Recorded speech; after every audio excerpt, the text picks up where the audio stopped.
اس نے آوارہ مزاجی کو نیا موڑ دیا، پابا زنجیر کیا اور مجھے چھوڑ دیا۔ اس نے آنچل سے نکالی میری گمگشتہ بیاض اور چپکے سے محبت کا ورق موڑ دیا۔ آواز کی دنیا کا ایک بہت بڑا نام اعتصام الحق۔ اعتصام الحق میرے دوست بھی ہیں اور میرے ساتھی بھی رہے ہیں۔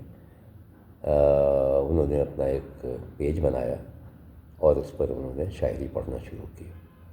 دیکھتے ہی دیکھتے ان کے 1,00,000 فالوور ہو گئے، جو انتہائی خوشی کی بات ہے اور میں انہیں مبارکباد دیتا ہوں۔ یہ 1,00,000 فالوور ایسے نہیں ہوئے، بلکہ اعتصام الحق کا جو ٹیلنٹ تھا وہ استعمال کیا انہوں نے اور اس پر شاعری پڑھی۔ بے شمار شعراء کا کلام انہوں نے اپنی آواز میں پڑھا اور اسے مقبولیت حاصل ہوئی۔ میری بھی کچھ غزلیں انہوں نے پڑھیں اور بہت عمدگی سے پڑھیں اور بہت تلفظ کا خیال رکھتے ہوئے اور آواز کی گہرائی اور اس کی جو باریکیاں ہیں وہ سب کر کے انہوں نے میرے کلام کو رونق بخشی۔ اس کا بہت بہت شکریہ میں ادا کرتا ہوں۔ شاعری بہت سے لوگ پڑھتے ہیں، لیکن شعر پڑھنا ایک بالکل آرٹ ہے، ایک بالکل دوسری سمت ہے آپ کی سوچ کی، اور بہت گہرائی سے اسے سمجھنا پڑتا ہے، اور پھر جو آواز اندر سے نکلتی ہے تو پھر وہ اس پڑھنے کا مزہ بھی آتا ہے۔